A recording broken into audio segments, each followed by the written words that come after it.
Bonsoir les amis, chaise TV, j'espère que vous allez bien. Bon, le match vient de se terminer, hein.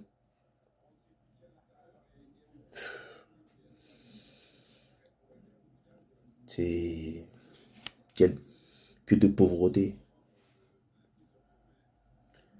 Voilà, on va parler on va parler de la composition hein, vite fait, hein. On va pas trop s'attarder. Composition classique, sauf Bernat qui remplace Nuno Mendes, Danilo qui remplace Kimpembe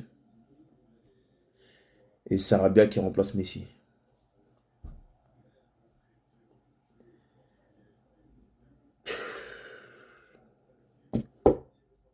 C'est, on retombe, on retombe dans des choses. Franchement, une première mi-temps quelconque, encore une fois, insipide, il n'y a rien, il se passe rien. Il n'y a pas de magie, il n'y a pas de machin, il n'y a rien. Faut être honnête, hein. Pauvre. Tu réussis à avoir un penalty sur une phase, bon, tu marques. On va parler du penalty tout de suite. Je comprends pas, enfin Mbappé prend la balle, il la pose. Mais moi, je comprends pas quand dans une équipe, tu as le meilleur, l'un ou si ce n'est le meilleur tireur de penalty au monde. On aime bien se mettre le feu. C'est-à-dire que nous, on a le meilleur joueur dans un domaine, mais on va en mettre un autre, mais on va faire tirer un autre, voilà, on va mettre quelqu'un d'autre parce que l'autre aussi, il a un ego, il faut que lui aussi, même s'il marque.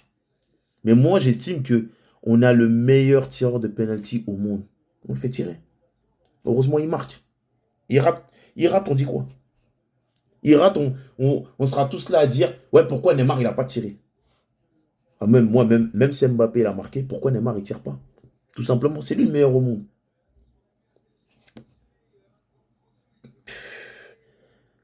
Sarabia, Vous- inexistant. Il a tout raté, les passes, les centres, les corners, il a tout raté. Inexistant. Un, je vais être méchant, un poids mort. Un poids mort, un cadavre qu'on transportait sur le terrain. Voilà. Mais après, à sa décharge, les remplace. Euh, les trois de devant, vous jouez tout le temps. Donc, excusez-moi. Les trois de devant jouent tout le temps. Donc lui, mais vous voyez, quand ils ont des occasions à saisir, ils ne les saisissent pas. C'est pour ça que c'est pour ça qu'ils ne jouent, ces gens-là ne jouent pas beaucoup. Quand il y a des occasions, vous les saisissez pas. Là voilà, inexistant d'une pauvreté tactique, technique. Il a tout raté. Il a tout raté. Voilà, c'est l'animation offensive est inexistante. Messi, en fait, on voit l'importance que Messi a dans cette équipe. Ça avait l'air de rien, on s'en rendait pas compte. Mais tout doucement, en fait, on se rend compte aujourd'hui que c'est lui qui dynamisait le jeu. Le, le jeu de passe, il joue court, joue long, il prend la balle, il se faufile, coup de pression, technique, il perce, il met de la vitesse. Neymar, un Neymar qui touche beaucoup de ballons. Oui, c'est vrai, il touche beaucoup de ballons. Mais dans tous les ballons qu'il a touchés, il n'y a pas beaucoup. Moi, je trouve comme il commence à garder beaucoup la balle. Il se prend beaucoup de coups. Mon frère, si tu veux jouer à la Coupe du Monde, il va falloir lâcher le ballon parce que cette Coupe du Monde-là, je pense, vu comment tu commences à garder la balle, je pense pas que tu vas la jouer. Il y en a, il va te mettre une balayette, ta jambe, elle va aller de l'autre côté, terminé. Plus de Coupe du Monde. Fais attention. Mbappé, bon. Mais sinon, encore une fois, pardon, Neymar, il n'a pas été dégueulasse, dégueulasse. Mais touche beaucoup de ballons, mais. Après, à un moment, j'ai regardé euh, le porteur de balle qui avait devant. Le porteur de balle, il avait tout le monde. Tout le monde. À un moment, j'ai regardé, sur la même ligne offensive, vous aviez, vous aviez, euh, vous aviez Hakimi, vous aviez Neymar, Mbappé, Bernat de l'autre côté, et Vitinha qui était venu se greffer. Sur la ligne de front, tous ces joueurs-là. Pas un appel. Vous, forcément, le jeu, il est pas dynamique, hein. Bon, inoffensif. Imaginez-vous, vous avez Neymar et Mbappé dans une équipe et vous êtes quasiment inoffensif. Quasiment inoffensif. C'est c'est un match compliqué. C'est un match compliqué. Après, Benfica, c'est une bonne équipe aussi. Franchement, oui, c'est une bonne équipe. Mais heureusement, c'est une bonne équipe, mais heureusement qu'ils n'ont pas de tueurs devant. Ils n'ont pas d'assassins devant. Depuis que le Darwin Nunez il est parti à Liverpool, en fait, ils n'ont pas d'assassin devant.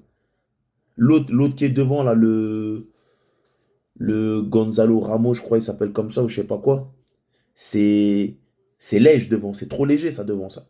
Heureusement, parce que vous mettez un attaquant qui pèse devant, ça nous crée des problèmes. Danilo, bon match. Verratti, comment il s'appelle? Excusez-moi. Excusez-moi. Ramos, bon, ça va, il s'est pas bagarré, il a pas fait de dinguerie. Donnarumma, à un moment, on lui donne la balle, moment de flottement, il est obligé de mettre le ballon sur le côté.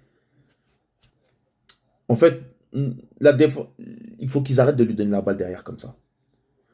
On voit bien que depuis le Real Madrid, celui-là, le Real, c'est resté dans sa tête. Vous n'avez pas vu à chaque fois qu'on lui met un ballon en retrait, c'est pas, vous voyez bien que balle au pied, c'est pas Alisson. Euh, c'est pas le mec de City, là, comment il s'appelle, là? Ederson. C'est pas Ederson, vous comprenez. En fait, c'est pas l'autre, là, Claudio Bravo, pour ceux qui s'en souviennent. C'est pas ce genre de gardien-là qui balle au pied sont assez à l'aise. Et c'est tombé. Vous voulez construire avec lui. Vous voulez construire avec lui. C'est pas un gardien qui construit. C'est pas un gardien, j'ai envie de dire, c'est pas un gardien moderne en fait. C'est un gardien plus ou moins, c'est l'école italienne en fait. C'est un peu à l'ancienne. À chaque fois, vous revenez, vous jouez avec lui, vous voyez bien tous les dégagements, le ballon il est perdu ou c'est dégagé en touche, c'est pas son jeu, c'est pas son style. Des fois, mettez un bourrin devant plutôt que leur donner derrière parce que vous mettez dans la sauce quand vous leur donnez la balle derrière. Deuxième mi-temps, pareil, on est reparti. Un peu plus de maîtrise quand même. Deuxième mi-temps, un peu mieux maîtrisé. On a eu beaucoup la balle, mais pourquoi faire? Il a mis trop de temps. Galtier, il a mis trop de temps à faire les changements. Un Sarabia, tu le vois dès le début, il ne peut pas rester sur le terrain aussi longtemps. On n'est pas là pour faire du social. On n'est pas là pour faire du social. À un moment, il doit clairement sortir. Depuis longtemps. Parce que depuis la première mi-temps, déjà, tu vois que le mec, il n'est pas dedans. Je ne sais pas s'il se met la pression, je ne sais pas ce qu'il fait, mais il n'est pas dedans. Tu vois qu'il n'est pas dedans. Il a mis trop de temps à faire les changements. Voilà, il a mis trop de temps. Les autres, après, bon, le Solaire, il est rentré trop tard, je ne vais pas le juger. Fabien Ruiz, pareil, bon, il rentre, il sort Bernat, il passe Hakimi à gauche, Mukiele est là-haut, mais enfin, pour moi, les changements sont arrivés trop tard. Ils sont arrivés trop tard. On, pour moi, ces deux matchs aller-retour, on les a loupés. Trop, trop, trop, trop, on est trop stérile, hein, trop, pas assez, on pèse pas assez.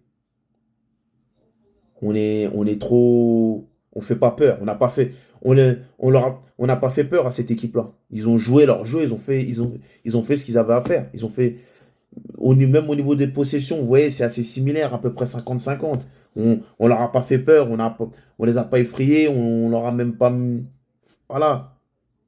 Ce qui fait qu'on s'en sort bien, je pense, c'est parce que eux, devant, c'est léger devant. Ils n'ont pas d'attaquant même, de joueurs qui pèsent devant. C'est assez léger, à part le Joao Mario qui apporte vraiment quelque chose. Les autres, tout ce qui est un peu plus, c'est un peu plus laborieux, c'est un peu plus léger. C'est ça qui nous sauve.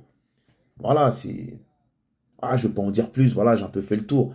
Un match très très moyen, offensivement c'est pauvre, pas d'inspiration, pas d'idée. Voilà quoi. Si j'ai oublié quelque chose, vous dites dans les commentaires, vous connaissez la procédure, hein. Merci à vous, c'était Chess TV.